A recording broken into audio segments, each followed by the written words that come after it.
Welcome back to the Deep Dive. Today we're doing something a little different. We're not just analyzing a text. We are, stepping into a very specific room at a very specific moment in time. We really are. To witness a conversation that, if we're being honest, kind of rewrites the rule book on how we think about getting sick. It really does. And the setting here is so important. It's Monday, April 5th, 1965. So the 60s are in full swing. Music is changing. The world is changing.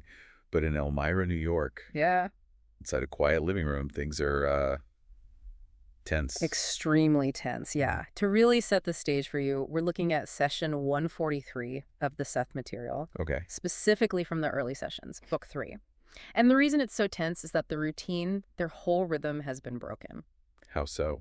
Well, Jane Roberts, the medium, and her husband Rob, who Seth calls Joseph, they haven't held a session since March 22nd. That's, what, like a 2-week gap? Almost 2 weeks. Yeah. In the world of psychic channeling, that must feel like an eternity. So why the long break? Because Rob, the scribe, the guy who's supposed to be writing all of this down, he's been sick.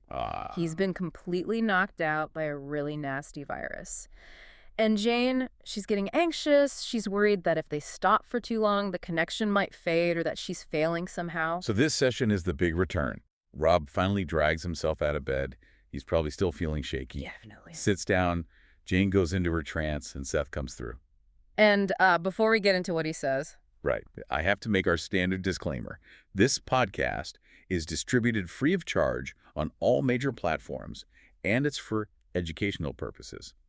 And we're able to dig into this material thanks to the incredible work of the publisher, New Awareness Network. Right. So you'd expect Seth, this non-physical entity, to come through with some comfort. Oh, absolutely. Maybe a poor Rob, or here's a little cosmic energy boost to fix you up. You'd think. I mean, if you've been sick for 2 weeks, that's what a doctor would do, right? Give you some sympathy, prescription. Exactly. But Seth, he comes in and says he's a different kind of doctor. He really does. He immediately warns them that his, and this is a quote, his bedside manner might leave a lot to be desired.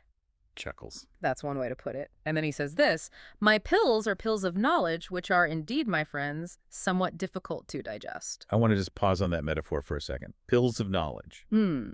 He's saying right from the start that the information is the medicine. Not some energy healing, not a magic spell, but the understanding. That is the absolute core of this entire session. He basically looks at Rob, who is still sick, and says, I could heal you. I have the ability to fix your biology right now, but I won't. Which, on the surface, sounds incredibly cruel. It does. I mean, if you have the power to stop someone suffering and you choose not to, aren't you kind of the bad guy? In a conventional sense, yeah, maybe. But Seth argues that what he calls surface healing, just fixing the symptoms, is actually a disservice. A disservice? How? He compares it to a teacher giving a student the answers to a big test. Sure, the student gets an A, but they learned absolutely nothing, and the next time that same kind of test comes around, they're just going to fail again. So for Seth, the illness itself isn't really the problem. The illness is what? A symptom of not knowing something. It's a signal. He has this amazing phrase for it. He calls it a materialized warning. A materialized warning. That's a heavy phrase. Isn't it? It means the physical virus is just the final effect. It's the last domino to fall. Okay. The real problem started weeks, maybe months ago, in Rob's own mind.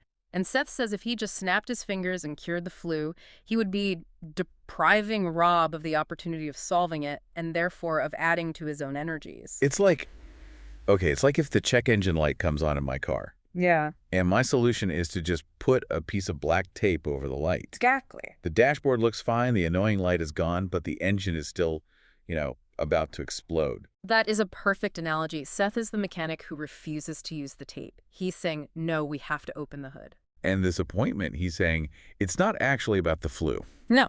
It's about the thoughts that, I guess, invited the flu in. Precisely. All right, so let's open the hood on Rob. Because Seth really doesn't pull any punches here, does he? Not at all. He tells Rob exactly why he got sick. Yeah.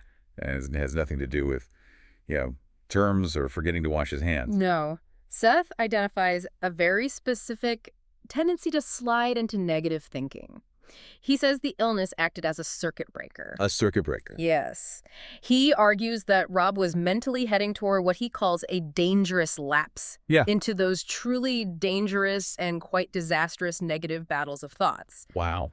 So essentially, Rob's inner mental state was becoming so toxic, so self-destructive, that his own body had to shut him down to prevent, and this is his word, annihilation. Whoa! Annihilation. I mean, that is incredibly dramatic. We're talking about the flu here. It shows you the stakes, though. We tend to think of negative thinking as just, being in a bad mood or feeling pessimistic.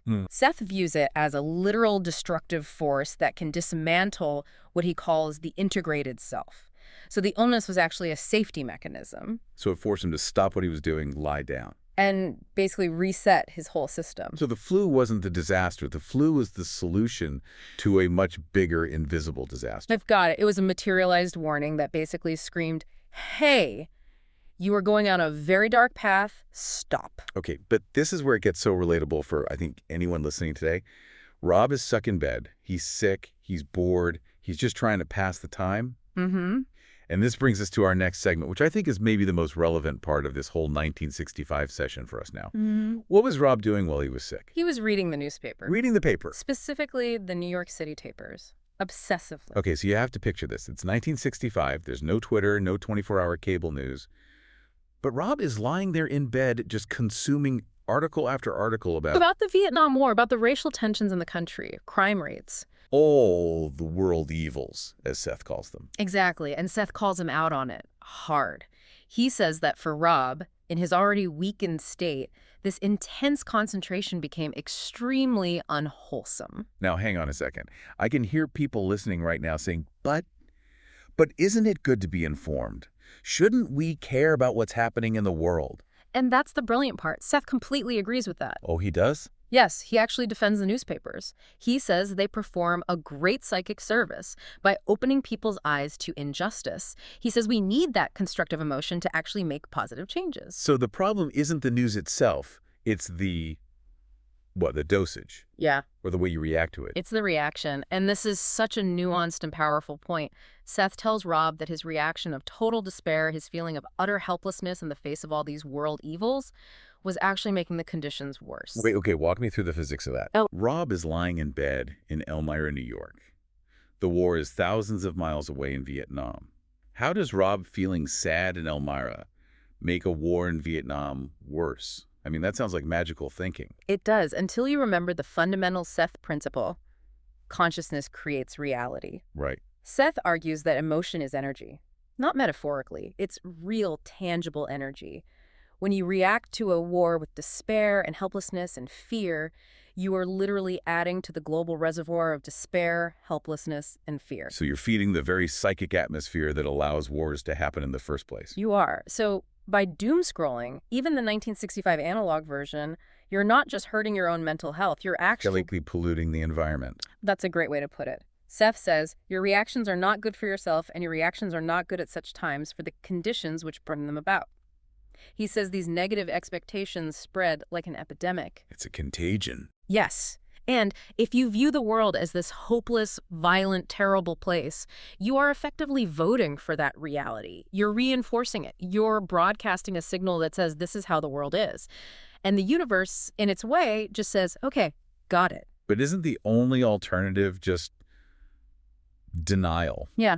Sticking your head in the sand. Oh, everything's fine. I'm just going to watch cat videos and pretend the world isn't on fire. And Seth is way ahead of you on that. He anticipates this Pollyanna criticism, and he's pretty savage about it. Chuckles. What does he say? He says, I am not suggesting that you adopt a bland, idiotic, male Pollyanna smile. Bland, idiotic, male Pollyanna smile. I feel like he added male in there just to get a little dig in at Rob specifically. I think so, too. Like, don't you sit there with a goofy grin on your face while people are suffering? Exactly. He's not advocating for toxic positivity. He doesn't want you to just shout love and light while ignoring real problems. What he wants is something he calls psychic independence. Okay, to define that, what does psychic independence look like in practice? It means acknowledging that the evil exists, that the injustice is real, but not allowing it to, and this is the key quote, weigh like a mountain upon your being. Weigh like a mountain. I feel that in my bones. I know that feeling.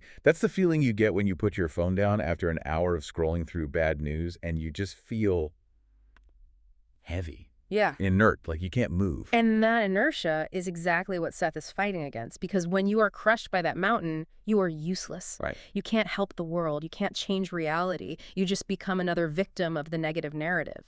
So Seth says there must be a place inside you where these evils do not exist. A sanctuary. That feels like a radical thought. That we are actually entitled to a sanctuary inside our own minds, even when the world outside is chaotic. Not just entitled, it's a requirement. If you don't have that inner sanctuary, you have no leverage. You have no firm ground to stand on to help lift the mountain off of anyone else. You have to have a place of peace if you want to pull anyone else out of the mud. Precise. So Rob is sick. He's depressed. He's reading about war. He's spiraling. And Seth says, stop letting it weigh on you. Yeah. But he doesn't just leave it there. He offers a solution. He does. And this leads us to our next segment, and honestly, the title of our whole deep dive today. Joy as a weapon. I love this phrasing so much. Because usually when we talk about fighting injustice, what do we talk about? We talk about anger. Mm-hmm. Righteous indignation. The fight. The fight. But Seth suggests a completely different weapon. He says very simply, enjoyment is a weapon. A weapon. Not a luxury, not a nice to have, not a side effect of success. A weapon. Why that specific word? It's a jarring choice of words, isn't it? We just don't associate joy with combat. Not at all. But Seth is reframing the entire battlefield. If the enemy is this, annihilation or negative destruction, then anger is actually the enemy's ammunition. Right. If you fight hate with more hate, you just get more hate. So joy is the countermeasure. It's like the anti-venom. It's even more than that. It's proactive. Yeah. Seth says joy is the muscle of action. The muscle of action. Think about that. Physically. If your muscles have atrophied from despair and inertia, you can't move, you can't build anything, you can't even help your neighbor with their groceries. Joy is the metabolic energy that allows you to actually do something constructive in the world. It reminds me of that saying, you can't pour from an empty cup. But Seth is taking it a step further. He's saying that a full cup is actually dangerous to a negative status quo. Yes, absolutely. He says, the man who is capable of joy is capable to a large extent of changing his world. Because if you are genuinely joyful, you are autonomous. You aren't being controlled by the fear narrative that's being broadcast all the time. That makes you powerful. It makes you very powerful. And he's quick to clarify that this isn't some weak, flimsy emotion. Right. He says, joy is not a weak, spineless idiot. Its backbone is stronger than bitterness. I think so many people need to hear that. We feel guilty for having a good time when the news is bad. We feel like we're betraying the cause somehow. Mm-hmm. Like, how can I possibly laugh when X, Y, and Z are happening in the world? And Seth would say that guilt is the betrayal. By feeling guilty, you are voluntarily stepping into the cage of negativity. You are disarming yourself. If you want to fight for a better world, you first have to be able to feel what that better world feels like. So if I'm listening to this, and I'm thinking about the news cycle today, Seth is basically saying that protecting my own happiness isn't selfish. No. It's actually a strategic act. It is a tactical necessity. He warns that if you allow the injustice of the world to completely wipe out your own personal enjoyment, then, quote, trouble is on the way. You just become another casualty of the very thing you're worried about. Okay, so we've got the illness as a warning system. We've got the news as a potential trap. Yeah. We have joy as the weapon to get out of it. But then the session takes this very sharp turn into the specific. Yeah, the weirdly specific. The Miss Callahan incident. Yes. And this is the part, when I was reading it, that gave me actual chills. Because this is where all the metaphysics stops being abstract and starts being about, well, a flight of stairs. It's a fascinating and kind of terrifying little case study in how probability works in our daily lives. So, set the scene. Who is Miss Callahan? She's their neighbor, an older woman, a retired school teacher who lives in the same apartment building. Yeah. And apparently, she's a worrier. High anxiety. Okay. And Seth, from his, non-physical vantage point, he sees something coming for her. He sees a strong possibility. That's the phrase he uses. He sees a probable future where Miss Callahan is walking down the front stairs to get her mail. She's gripped by one of her waves of anxiety. She misses a step, and she falls. A really nasty fall. Okay, so this is classic prophecy, right? He's seeing the future. Ah, but that's the key. He doesn't see the future singular. He sees a future, a probability. Right. And this is so crucial to Seth's whole philosophy. The future isn't a single railroad track that we're all stuck on. It's more like a vast open field of grass. You can walk left, you can walk right, you can stop. So the fall down the stairs reality was just one very clear, well-worn path in that field of grass. A very likely path, yeah. It was highly probable because of her constant state of anxiety. Her own fear was magnetically pulling that specific reality closer and closer. So what does Seth do? Does he tell Jane, quick, run downstairs and warn her, tell her to stay off the stairs? No. And this is what's so fascinating. He absolutely refuses to give a direct warning. But why? If you can prevent someone from getting hurt, why wouldn't you warn them? That seems almost unethical. Because of the power of suggestion. Think about it. If Jane runs down and says, Miss Callahan, be careful on the stairs, I have a really bad feeling about it, what happens inside Miss Callahan's head? She gets paranoid. She starts overthinking it. She's staring at her feet. She tenses up. And that very tension is what causes her to fall. So the warning becomes a self-fulfilling prophecy. Yeah. Exactly. Seth says, I am extremely cautious as far as giving warnings, since suggestion could play a part in bringing about the event. That is completely mind-bending. The very act of trying to prevent it could be the thing that causes it. So how do they stop it without actually warning her? They change the variables of the situation. Seth simply suggested to Jane, almost offhandedly, why don't you bring up her mail for her? That's it. That's the grand psychic intervention. Just do a small favor for a neighbor. That's it. Just a mundane, simple act of kindness. Jane goes down and gets the mail. Miss Callahan, therefore, doesn't have to go down the stairs during that specific window of high anxiety.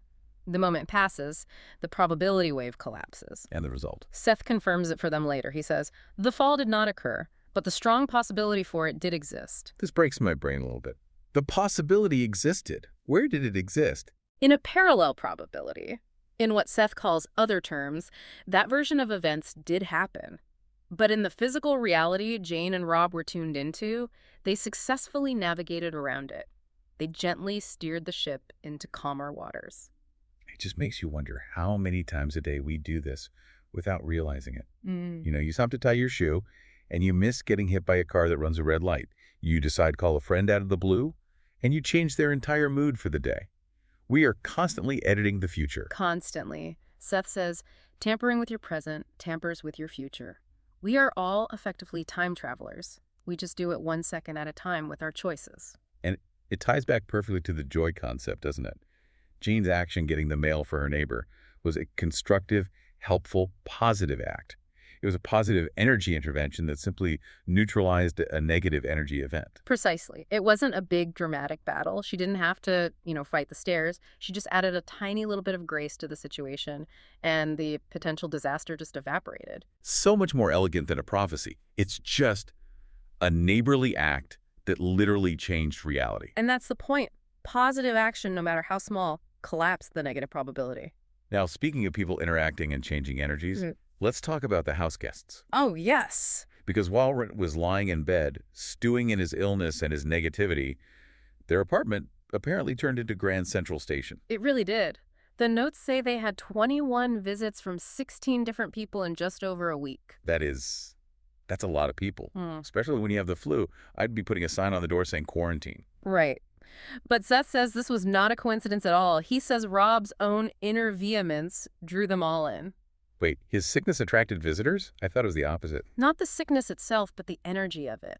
When you are in a state of high emotional charge, even a negative charge like anger or bitterness, you become magnetic. You're like a beacon. Seth calls the resulting interaction psychic swordplay. I love that term, psychic swordplay.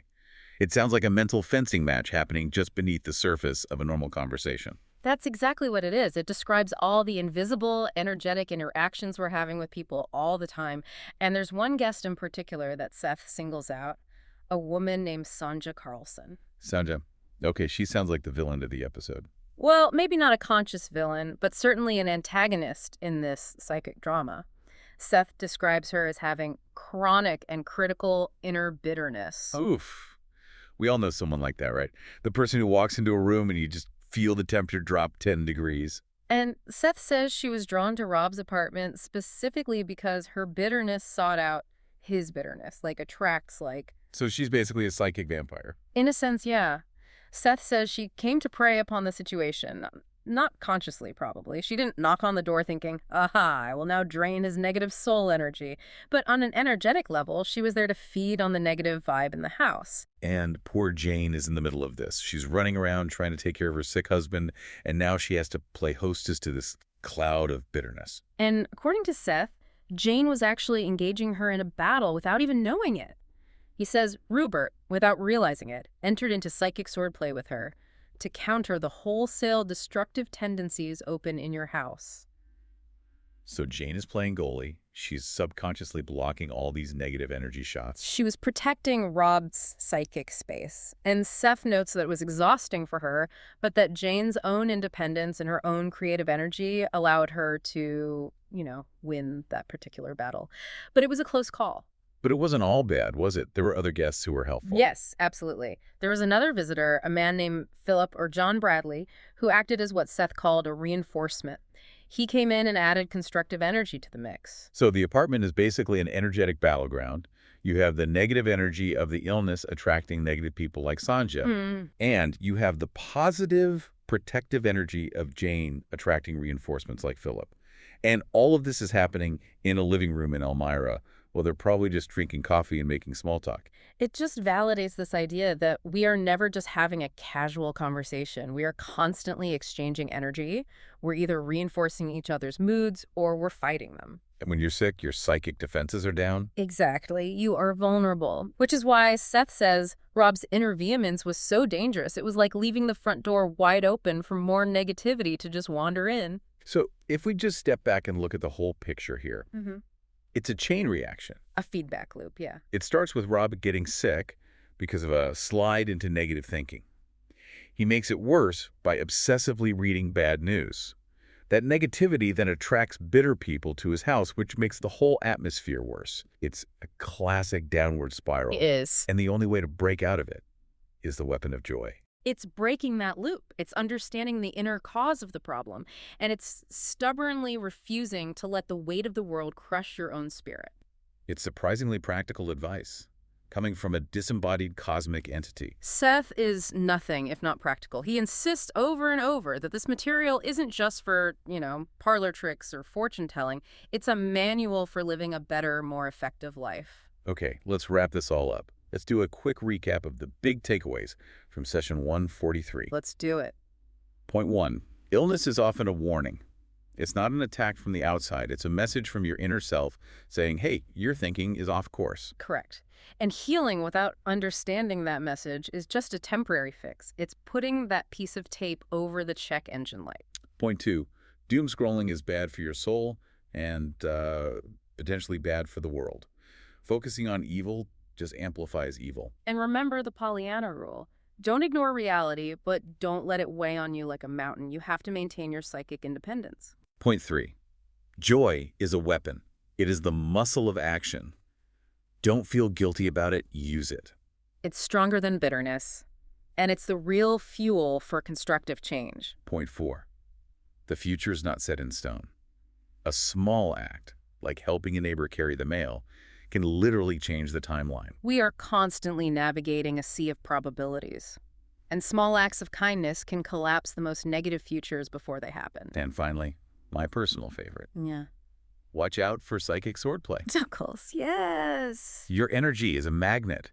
If you're bitter, you'll attract bitterness. If you're constructive, you will attract reinforcements. That's a perfect summary. This has been such a cool dive. It honestly makes me want to go delete my news apps and just go for a walk in the sun. Or at least read the news while wearing a shield of joy. A shield of joy. I like that. There's one last thing that really strikes me about this whole session. What's that? It's Seth's patience. I mean, here he is, this supposedly infinite consciousness, and he's dealing with two humans who are worried about the flu and the mail and their annoying house guests. And yet he treats these small problems with such incredible weight and importance. He uses them to teach these vast universal truths. It just shows that our little lives actually matter. Our daily struggles are the classroom where we learn all this stuff. Exactly.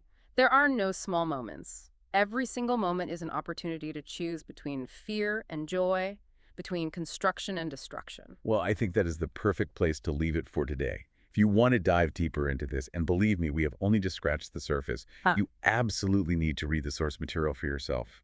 This was session 143 from the early sessions, book 3. And you can find these books and a real treasure trove of other material at the New Awareness Network's website.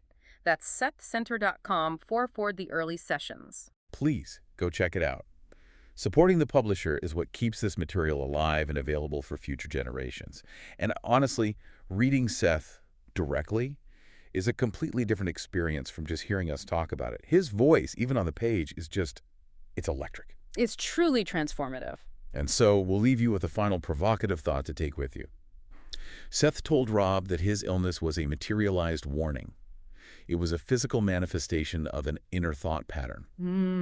So here is the question for you. What symptom in your life right now, whether it is a nagging headache, a recurring conflict at work, a persistent feeling of anxiety, what might that symptom be trying to warn you about? What is the underlying thought pattern you're holding on to that is trying desperately to get your attention? And if you could figure that out, would you even need the symptom anymore? Something to chew on. Indeed. Thank you so much for listening to The Deep Dive. We will see you in the next probability. Goodbye, everyone. This podcast is distributed free of charge on all major platforms for educational purposes. We'll see you next time.